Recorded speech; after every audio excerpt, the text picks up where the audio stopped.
Shalom peuple de Dieu, je vous vois encore nombreux dans ces chaînes YouTube du prophète Israël et je suis content de vous recevoir très nombreux dans cette chaîne ici. Mais avant de commencer à entrer dans le vif du sujet de notre programme d'aujourd'hui, nous allons toujours remercier le Seigneur Jésus-Christ par une courte prière que nous allons faire afin que lui, le Seigneur, nous accompagne au travers les mots qui vont sortir durant cette séance ici de cette prédication. Prions le Seigneur. Seigneur Jésus, voilà que moi, ton serviteur, je suis venu devant toi, le Saint d'Israël, pour une fois de plus te demander ton soutien, demander ta main puissante à agir sur ma vie et sur la vie des auditeurs qui vont écouter la parole aujourd'hui, Seigneur Jésus-Christ. Oh Père, nous sommes des humains, nous sommes des hommes que tu as créés par ta main puissante. Nous ne valons rien devant toi, mais c'est toi qui es bon envers nous, Seigneur Jésus. Laisse que, Père, les paroles qui vont sortir la journée d'aujourd'hui, que tes âmes qui sont venues t'écouter, qui vont écouter cette prédication, puissent bénéficier de ta main puissante, Seigneur Jésus-Christ. Tu avais dit par la bouche de ton prophète Jérémie qu'au temps de la fin, personne ne dira à l'autre, connaissez l'Éternel. Tous nous te connaîtrons au travers ton esprit, le Saint-Esprit, dans des hommes en train d'instruire d'autres personnes. Seigneur, laisse que ton esprit, le grand Saint-Esprit, instruise ton peuple la journée d'aujourd'hui et qu'il puisse bénéficier de la parole venant de toi, le Saint d'Israël, pour édifier leur fils, Seigneur Jésus. Merci pour cela. Que ton nom soit glorifié, que ton nom soit magnifié. Au nom de Jésus-Christ, j'ai ainsi prié. Amen. Mes bien-aimés, voilà que c'est une fois de plus, moi, le prophète Israël, que le Seigneur Jésus-Christ a donné un mandat dans cette génération. Et la génération que nous sommes en train de vivre, c'est le dernier virement de ce présent système de choses. Dieu veut revenir prendre les siens. Et ceux qui vont rester en rentrant cet enlèvement-là subiront le châtiment qui va s'abattre sous peu sur la terre. Aujourd'hui, bien-aimés, je vais parler avec vous sur un thème très important. Le livre écrit au-dedans et en dehors, de lamentations, de plaintes et de gémissements. Le livre écrit au-dedans et en dehors, de lamentations, de plaintes et de gémissements. Il s'agit de quel livre? Il s'agit de quel gémissement? Il s'agit de quelle plainte ainsi que de lamentations? De quel peuple? Ce qui est vrai, dans chaque génération, Dieu a toujours envoyé un prophète pour écrire quelque chose, pour apporter quelque chose à ses élus, à ses enfants. Dans la génération de Moïse, il avait dit à Moïse, si nous lisons en Exode chapitre 17, le verset 14, qu'il devait écrire tout ce qu'il vivait dans son époque dans un livre. Lisons cela en Exode chapitre 17, le verset 14. Nous allons prendre nos Bibles et lire ensemble. Exode chapitre 17, le verset 14. Je lis. L'Éternel dit à Moïse, écris cela dans le livre, pour que les souvenirs s'en conservent, et déclare à Josué que j'effacerai la mémoire d'Amalek de dessous les cieux. Nous voyons certes, mes bien-aimés, que Dieu a dit clairement à son prophète Moïse qu'il devait écrire pour que les souvenirs restent, afin que toutes les générations qui viendront après Moïse liront tout ce que Moïse aura écrit. Certainement, c'était la génération de Moïse où il a écrit son livre. Nous savons le livre que Moïse a écrit, c'est les 5 livres de la Bible. Il y a Genèse, Exode, Lévitique, Nombre et Deutéronome, le Pentateuque. Moïse a écrit ces livres-là. Et lorsque nous quittons la génération de Moïse, nous venons à la génération de Jérémie, le prophète. Dieu a même également dit à Jérémie le prophète la même chose. Nous lisons en Jérémie chapitre 36, le verset 2. Jérémie chapitre 36, le verset 2. Lisons cela ensemble pour voir ce que Dieu avait ordonné à son serviteur, le prophète Jérémie. Jérémie chapitre 36, le verset 2. Dieu dit à Jérémie, prends un livre et tu écriras toutes les paroles que je t'ai dites sur Israël et sur Juda et sur toutes les nations depuis le jour où je t'ai parlé au temps de Josias jusqu'à ces jours. Mais bien aimés, nous comprenons que Dieu avait ordonné à Moïse d'écrire un livre pour toutes les expériences qui vivront dans cette époque-là, afin que les générations futures puissent lire ces livres-là. Il a également, après des siècles passés, des millénaires, il a dit à son prophète Jérémie qu'il devait écrire également un livre afin que les souvenirs puissent rester dans ces livres-là. Et les générations qui vont aussi venir après Jérémie devaient lire ces livres-là, puisqu'il y aurait toutes les expériences que les enfants de Dieu auront à vivre dans cette génération-là, seront conservées dans ces livres-là. Et aujourd'hui, Dieu ne change pas ses mécanismes. Si nous lisons en Hébreux chapitre 13, verset 8, la Bible nous dit, Jésus-Christ est le même, hier, aujourd'hui et éternellement. S'il avait fait hier avec Moïse pour écrire un livre, avec un prophète majeur comme Moïse, et il en avait fait avec Jérémie, un prophète majeur, il le fera également aujourd'hui avec un autre prophète. C'est ainsi. Le livre que Dieu a ordonné à son prophète Israël dans cette génération, c'est un livre écrit au-dedans et en dehors de lamentation, de plaintes et de gémissements. Nous allons lire cela ensemble puisque Dieu avait révélé cela à son prophète Ézéchiel pour ce qui concerne ce livre. Il a révélé cela à son prophète Jean dans l'île Patmos pour ce qui concerne le livre en question. Lisons en Ézéchiel chapitre 2, le verset 9 à 10. Ézéchiel chapitre 2, le verset 9 à 10. Nous allons lire ce livre-là que Ézéchiel avait vu en vision et aujourd'hui c'est le prophète Israël qui est en train de rédiger ces livres-là qui contiennent des lamentations, de plaintes et de gémissements. Ézéchiel chapitre 2, le verset 9 jusqu'à 10. Nous allons encore lire le chapitre 3, le verset 1 jusqu'à 4. J'ai lu le verset 9 du chapitre 2. J'ai regardé et voici une main était étendue vers moi et elle tenait un livre enroulé. Il le déployait devant moi et il était écrit en dedans et en dehors de lamentations, de plaintes et de gémissements y était écrit. Le chapitre 3, il me dit, fils de l'homme, mange ce que tu trouves, mange ces roulés et va parler à la maison d'Israël. J'ouvris la bouche et il me fit manger ces roulés. Il me dit, fils de l'homme, nourris ton ventre et remplis de tes entrailles. De ces roulés que je te donne, je les mangeai et il fut dans ma bouche doux comme du miel. Il me dit, fils de l'homme, va vers la maison d'Israël et dis-leur mes paroles. Certes, nous voyons ici que son prophète a vu une vision. Le prophète Ézéchiel, lorsqu'il était dans le fleuve de Kébar, il a eu des visions qui ont troublé son esprit. Et ces visions-là concernaient le temps que nous sommes en train de vivre. Et dans la vision, la Bible nous dit clairement que le prophète regardait dans une vision, il a vu une main qui était étendue vers lui. Et il tenait, ses mains-là tenaient un livre enroulé. Et ce livre-là a été déployé devant le prophète et il était écrit en dedans et en dehors de lamentations, de plaintes et de gémissements. Il était écrit. Il s'agit de quels peuples qui se sont lamentés. Il s'agit de quel peuple qui se plaint. Il s'agit de quel peuple qui gémit. Oui, puisque dans le livre en question, il y a des lamentations, des plaintes et des gémissements. Et si nous lisons le chapitre 3, nous voyons clairement que le Seigneur dit au Fils de l'homme que mange ces rouleaux, mange ces livres et va parler à la maison d'Israël. Certainement, ces livres écrits en dedans, en dehors de lamentation, de plaintes et de gémissements, il s'agit du peuple d'Israël qui gémit aujourd'hui, qui se plaint aujourd'hui, qui est en train de se lamenter de tout ce qui est en train d'arriver dans leur vie en ce moment ici que nous sommes en train de vivre. Israël, depuis des générations, a vécu des atrocités à cause du rejet de la mort de Jésus-Christ. Puisque Dieu leur avait dit, comme j'avais dit l'autre fois, que je susciterai d'entre vos frères un prophète comme moi, Moïse. Vous l'écouterez dans tout ce qu'il dira. Et si quelqu'un n'écoute pas tout ce qu'il dira en mon nom, moi le Seigneur, je demanderai son sang sur lui. Et c'est ainsi, ce prophète en question, comme je l'ai dit l'autre fois, c'était Jésus-Christ que Dieu a suscité parmi les frères juifs. Jésus leur a fait des miracles parmi eux. Il a fait des prodiges parmi eux. Il a fait des signes parmi eux. Ils ont accepté ces miracles, ces prodiges. Mais lorsqu'il a commencé à prononcer la parole, celui qui m'a vu a vu le Père.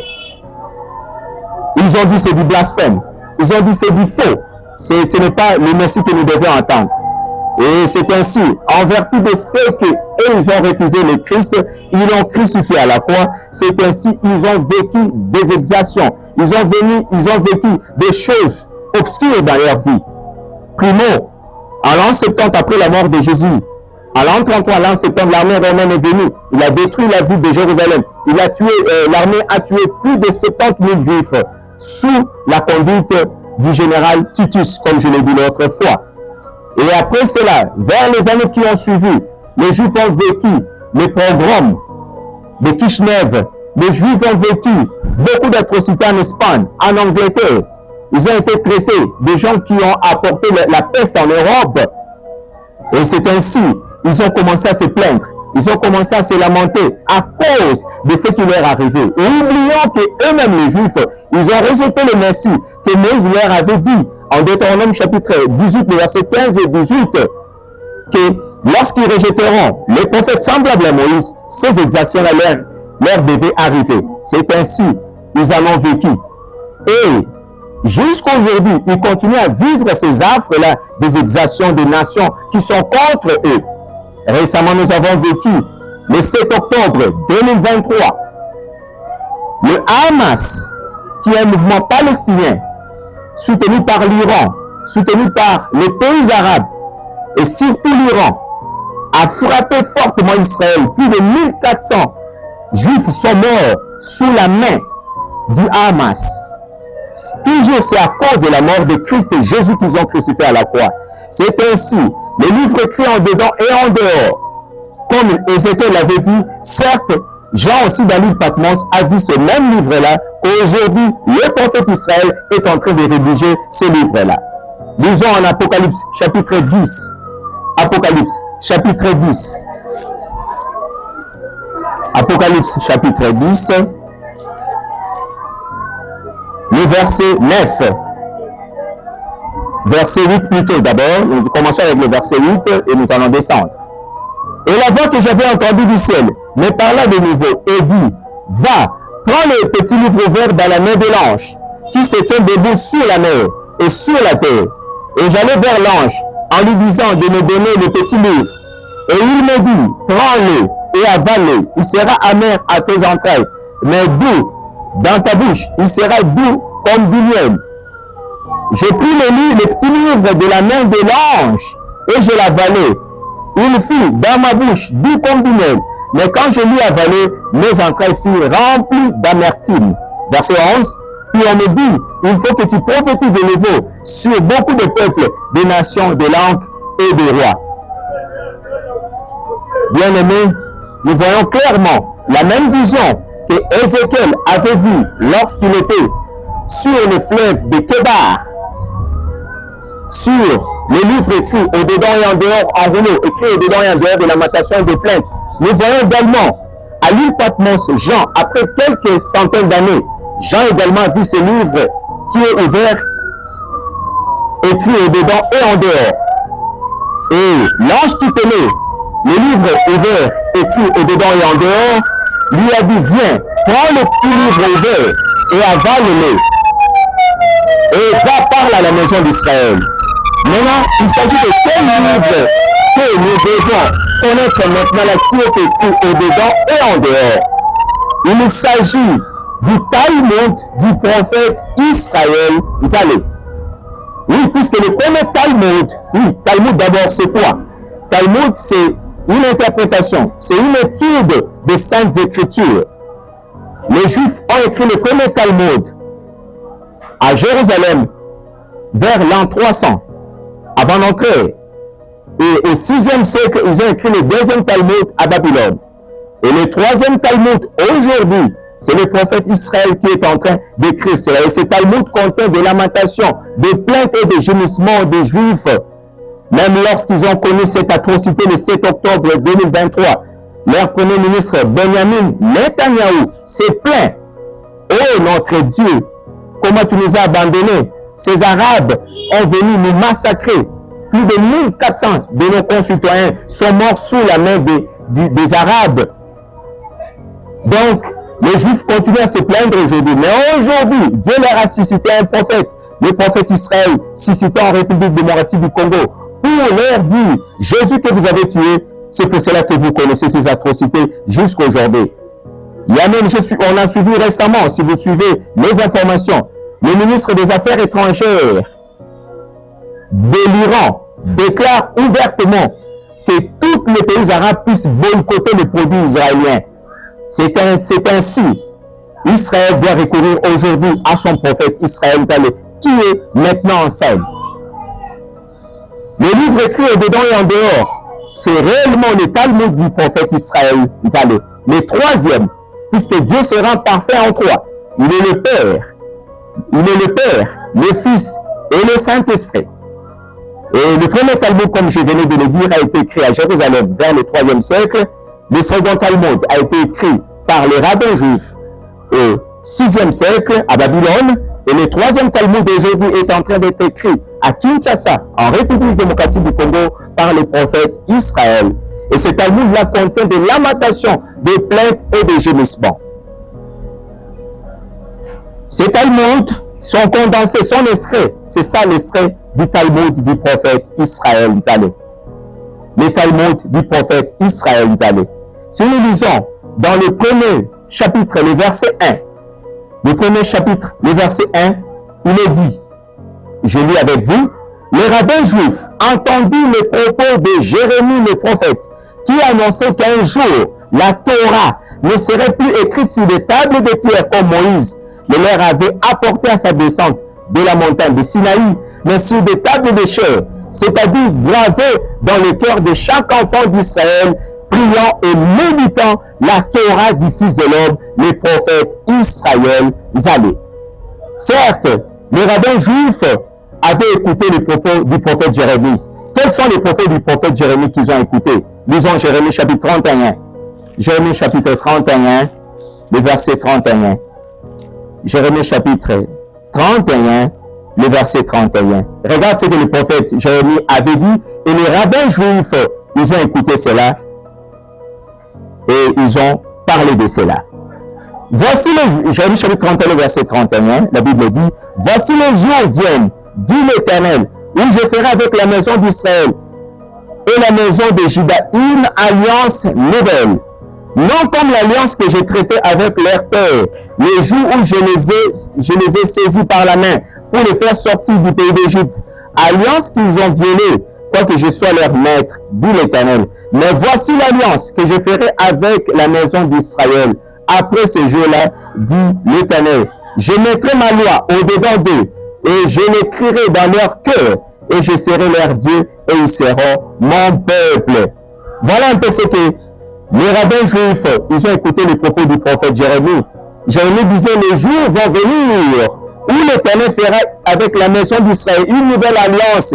Et cette nouvelle alliance, il le fera au travers un prophète. Il a fait la première alliance avec Israël au travers un prophète, Moïse, hier, et aujourd'hui la nouvelle alliance que Jérémie le prophète a annoncée de la part d'Israël, il le fera au travers un autre prophète, Israël, Nzalé, qui est devant vous dans ces médias.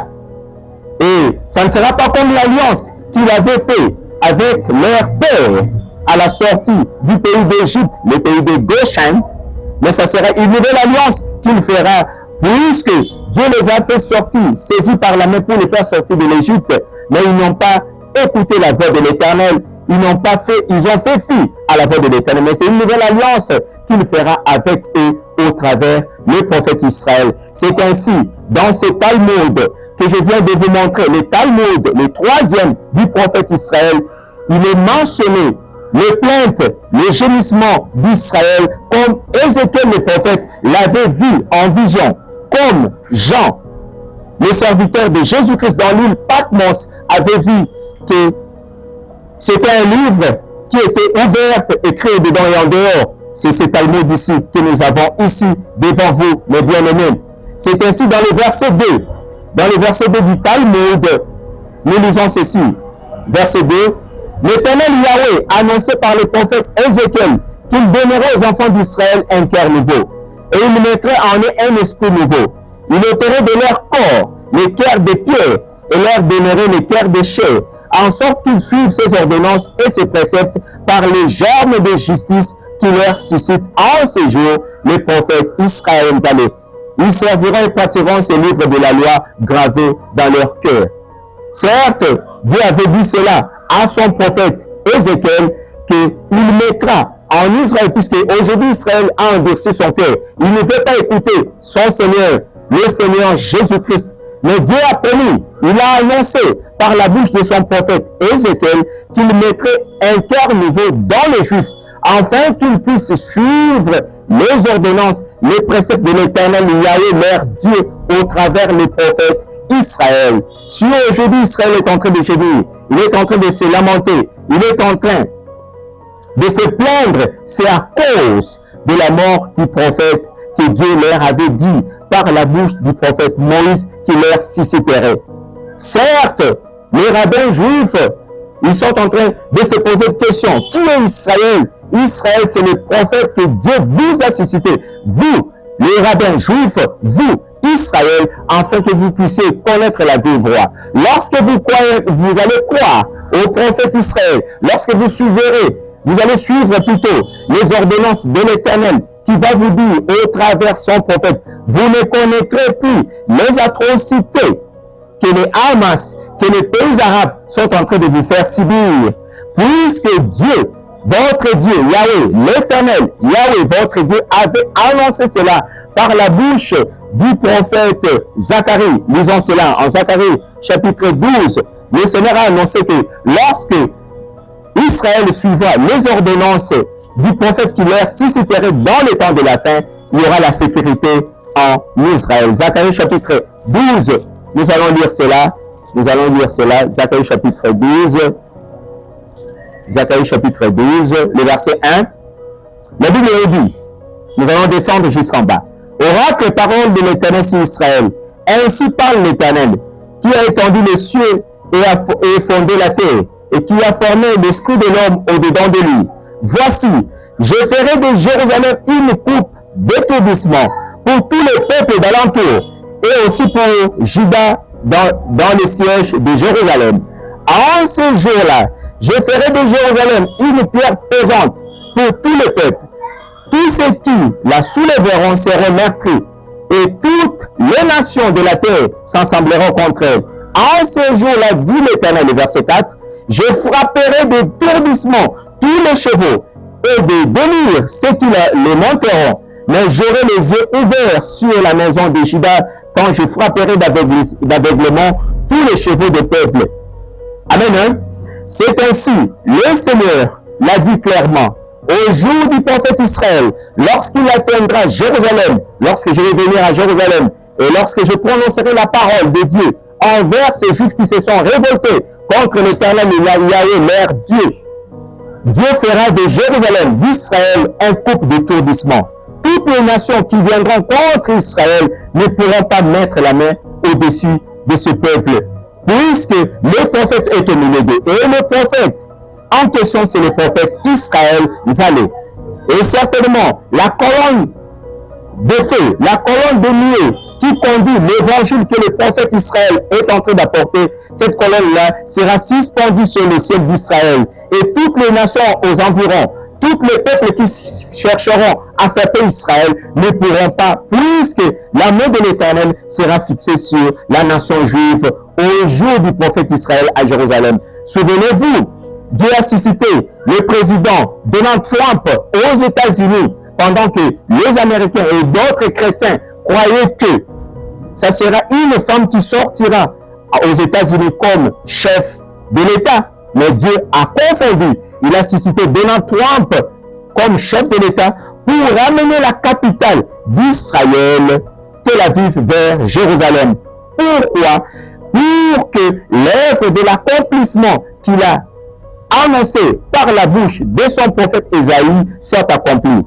Lisons cela en Ésaïe chapitre 27, le verset 13. Ésaïe chapitre 27, le verset 13. Dieu a dit quelque chose de très important. Ésaïe chapitre 27, le verset 13. Ésaïe chapitre 27, le verset 13. La Bible nous dit, le prophète annonce, en ce jour-là, on sonnera de la grande trompette, et alors reviendront ceux qui étaient exilés au pays d'Assyrie, ou fugitifs au pays d'Égypte. Ils se prosterneront devant l'Éternel sur la montagne sainte à Jérusalem. Oui, Dieu a suscité Donald Trump aux États-Unis afin de ramener la capitale d'Israël, Tel Aviv, vers Jérusalem, afin que la grande trompette puisse sonner à Jérusalem. La grande trompette, c'est quoi? C'est le message, c'est l'évangile du prophète Israël qui va retentir à Jérusalem, et le reste des peuples juifs qui sont encore dispersés dans les nations reviendront à Jérusalem. Ils se prosterneront devant l'Éternel, leur Dieu, à la montagne sainte à Jérusalem. C'est ainsi, mes bien-aimés, les livres écrits au-dedans et en dehors, ce sont des lamentations, des plaintes et des gémissements d'Israël, le peuple de Dieu. Et ce livre-là, c'est le Talmud d'Israël, le prophète, que Dieu est en train d'inspirer son serviteur, comme il avait inspiré Moïse d'écrire les 5 livres de la Pentateuque, comme il a inspiré Jérémie que nous venons de lire, d'écrire les livres afin que les souvenirs restent. Dieu inspire également aujourd'hui un autre prophète, Israël, d'écrire le 3e Talmud qui contient les lamentations, les plaintes et les gémissements d'Israël. C'est ainsi, mes bien-aimés, nous devons nous tenir aux aguets. Abonnez-nous massivement dans la chaîne YouTube et venez vous procurer de ces livres-là qui est le livre de vie aujourd'hui. Le livre de Moïse était le livre de vie hier pour le peuple de Dieu. Aujourd'hui, le livre de vie, c'est le Talmud du prophète Israël. C'est ainsi. Venez vous en procurer de ces livres et vous ne serez pas déçus. Ce livre contient toutes les lamentations d'Israël au cours des âges qu'ils ont vécu. Vous verrez tous les détails qui sont contenus là-dedans. Et elle est inscrite. Une veut dire prophète Israël, chapitre 1, chapitre 2, chapitre 3. Elle contient 3 chapitres. Elle contient 3 traités plutôt. Le premier traité, c'est la commission qui est définie dans cet livre, la commission du prophète Israël. Le second, c'est Yelala qui veut dire les plaintes, les hurlements des enfants d'Israël qui sont contenus dans le livre. Et la 3e partie, c'est la Torah, qui est la loi, qui est contenue dans ce Talmud du prophète Israël. Lorsque les Juifs vont lire, ils sont au nombre de 144 000, ils sont en train d'attendre la présence du prophète Israël. Certainement, ils verront la main du Seigneur, oui, la main du Seigneur Jésus-Christ dans leur vie. Et ils pourront toujours rester avec le Seigneur. Nous ne devons pas oublier, Jésus avait dit à la femme samaritaine au puits de Jacob, le salut des nations vient des Juifs. C'est ainsi, comme le salut des nations vient des Juifs, aujourd'hui Dieu a suscité un prophète en République démocratique du Congo qui est commissionné, mandaté par le Seigneur lui-même d'aller en Israël pour faire son œuvre. Nous devons croire en ce prophète-là. Nous devons nous confier en lui, comme il est dit en 2 Chroniques chapitre 20, le verset 20, que nous devons nous confier en lui et nos voix seront enfermées. Et nous devons confier en ses serviteurs, les prophètes qui ont un mandat, qui ont une commission, et nous réussirons. Si vous vous confiez au prophète Israël dans tout ce que vous êtes en train de faire, vous allez réussir et vous ne serez pas déçus. L'heure n'est plus le peuple de Dieu. Nous devons nous apprêter au retour imminent dans les airs de Jésus-Christ que nous avons tant attendu. Et Jésus-Christ a suscité un prophète avant son retour dans les airs, afin que nous puissions croire à son message, croire à l'œuvre rédemptrice qu'il a envoyée dans ce temps de la fin, pour que nous ne puissions pas aller à la perdition, mais nous puissions hériter le royaume des cieux que nous avons tant entendu. Mes bien-aimés, je vous souhaite une bonne journée, que le Seigneur soit avec vous, qu'il puisse vous accompagner dans tout ce que vous allez faire, et ne manquez pas, mon numéro, elle est mentionnée dans la chaîne, mon numéro qui est là, vous devez appeler pour connaître les secrets, les mystères qui concernent le temps de la fin que nous sommes en train de vivre. Merci, que le Seigneur soit avec vous. Bye, à la prochaine.